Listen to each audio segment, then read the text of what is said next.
Today, I'm going to teach you how to solve a system of equations without graphing.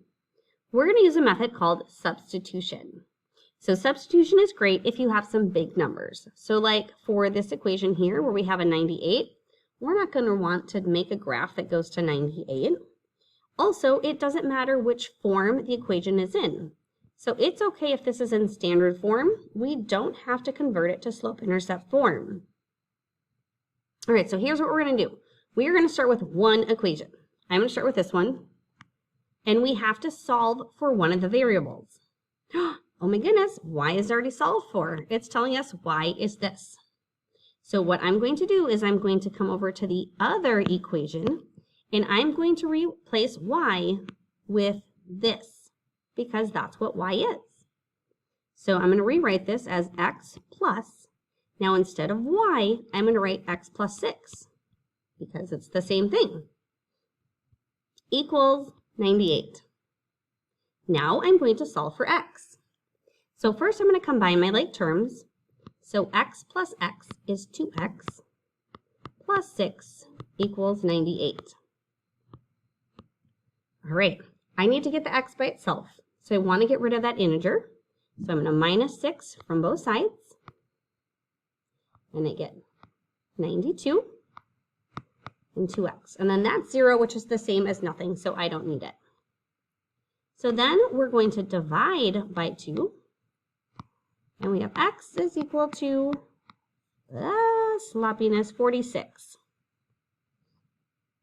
Now we go back to this equation, and we're going to substitute 46 in for the variable x. So we have y equals, now instead of using x, we're going to use 46 because it's the same thing. 46 plus 6. All right, so if we add those together, we get y equals 52. The x coordinate is 46, and the y coordinate is 52.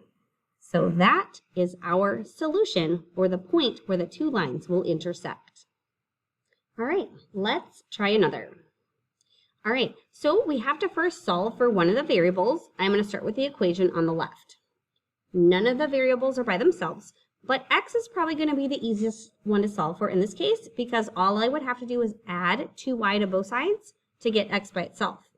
If I wanted to get y by itself, I'd have to minus x and then divide both sides by -2, and that's 2 steps, and I'd rather just do one thing.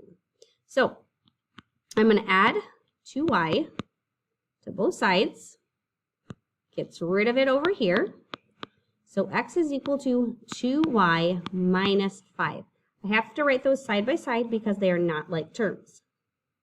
So now I'm going to come over here to this equation, and I'm going to replace x with 2y minus 5. So 4x means 4 times x. So instead of timesing it by x, I'm going to times it by all of this. 2y minus 5 plus 3y, so I'm just copying that, equals 200. All right, let's distribute next to get rid of those parentheses. So 4 times 2y is 8y. 4 times -5 is -20. And then we'll copy everything else. Put that over there. All right, I'm going to combine my like terms. 8y plus 3y is 11y. And of course, my lights always shut off when I'm recording a video. Okay. And then we'll add 20 to both sides.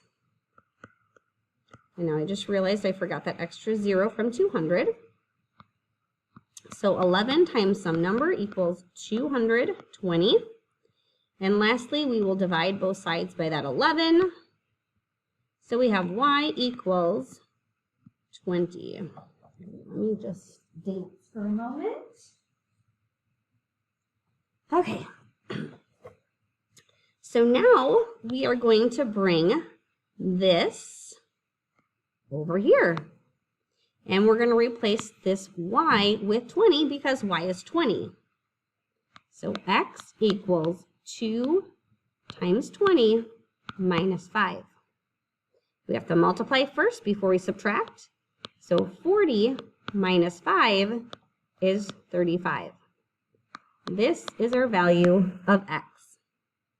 So that means our solution, x is 35, y is 20.